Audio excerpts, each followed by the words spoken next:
Okay, conservation development, we had a great meeting the other night. Oh, good. If anybody wants to watch it online, Sam would be happy to let you watch it online. Maureen was there, Kate was there, and I was there, and Ellen was there. The four musketeers sitting in the row there. We did made a few comments.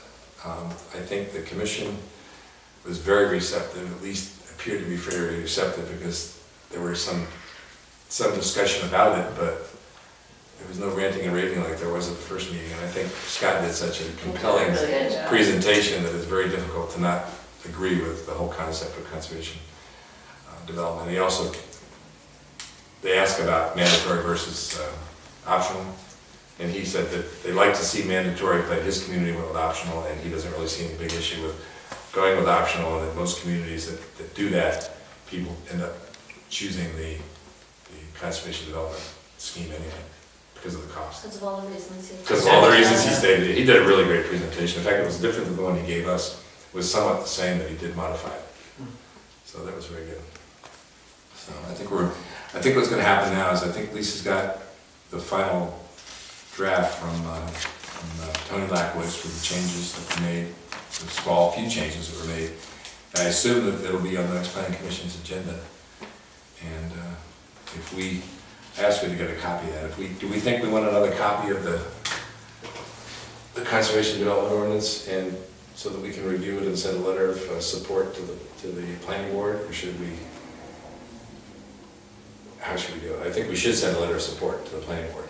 After. Well, do we have the package? Have we seen? Do we have? We've seen the package in the past, and then the changes that were made were fairly minor.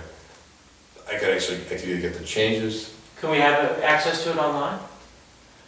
That's a good question. Or Lisa's got that on. And she must have like a track changes version or something where you can very easily just see things that were different than before.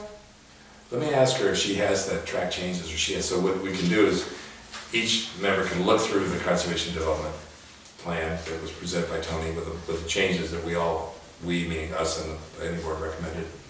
And then if we all feel if we can support that conservation commission, we should write a letter to the planning commission showing our support for the conservation development plan. Does that sound good? Good plan. Okay. Okay.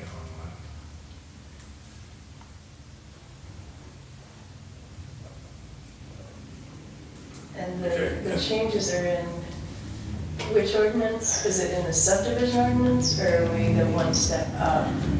Well, she's going to have to, she's talking about making some verbiage changes in the comp plan. So it's comp plan. But the big thing is the subdivision. Okay. Because what it said right now, cluster is mandatory. And she can't quite understand why so many people are objecting to this, because this is better than cluster. And if we made this optional, although Lisa said she'd like to see it mandatory. Like, cluster is already mandatory. Right. And this would be much better for a developer than the cluster in a lot of people's minds. So, yeah, the big changes would be in the subdivision. Okay. So when an applicant came in, they would do that. The other thing that they talked about was Scott said that they usually require people to do both. Like if they're not sure what they want to do the standard subdivision plan, do the conservation development plan. And he said oftentimes when they do the conservation development plan, they just say, well, this is so much easier, and it's better for us that they just scrap the standard subdivision. So, did you get that same impression? Yeah, definitely. Yeah. Okay. And there seemed to be support. It didn't seem like they were really firmly heading in either direction on that, so they seem to be open to considering the mandatory too. You know, I can't remember, and I've mentioned this before once, just on the administrative subdivision doesn't require any review. Did that come up? Remember, it's under like 3 or 4. But we talked a little bit about. Because that's the one thing that was still up in the air, because they asked questions. I mean, there's nothing wrong with that, and it seems to me that that a lot, and you've mentioned this before, a lot of the big subdivisions have happened. So really, what we're looking at are, smaller lots being subdivided, to generate another residence or another 2 residences. And I don't see any real reason why that shouldn't be reviewed too, because it's just as important, and it's certainly something that's likely to crop up, whereas the other, not as much. Right. That was apropos. That did come up. Said, yeah. It did come up, Scott, yes, it did. It's valuable, and they just sort of nodded, so. Yeah, it did come up in that there are lots, say, along Beavertail Road, where you've got long, narrow lots, and the house right now is down on the water. Well, the person may want to put another lot up in the front. Yeah, and we talked about the sort of Narrow shielding driveways, protection, right. you know, because when you drive up, for instance, Beavertail or lots of the roads on Jamestown, you don't see, you know, as often as not, you don't see the houses, you just see the trees, and that's very beautiful in the stone walls and whatever. And it would be a shame to lose that, and, you know, it could be, I mean, it could be lost, and I would like to think that these people would develop their lot, you know, lots in such a way that, you know, was sensitive to this, because usually that's the best way to market something anyway, you know. But I don't know, but, you know, I guess I barely trust myself, much less other people, so. Yeah. I know that came up the other night, talking about that, and I think Lisa was talking about, as part of this process, is modifying those, they call residential compounds or something, where you can actually take a long narrow lot and make two out of it, where you've already got an existing house, and not have to put in have all the frontage, and not have to have the huge big driveway.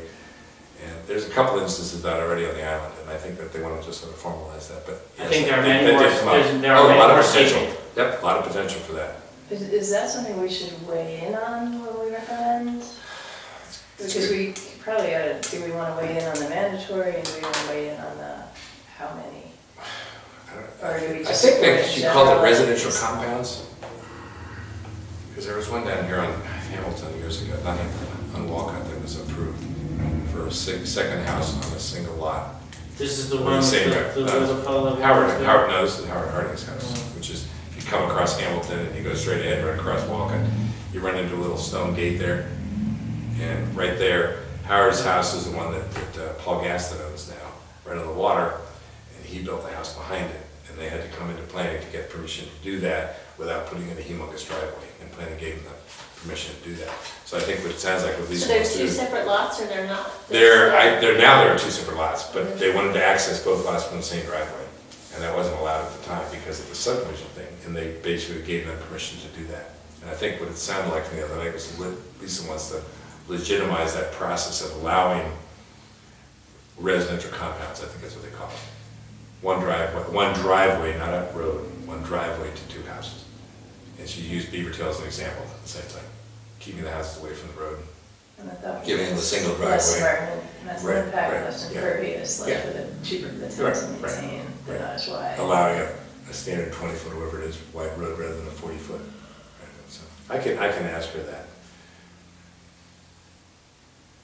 Yeah, I don't think it's that big a deal. But you want to make it possible for people to do that as an alternative.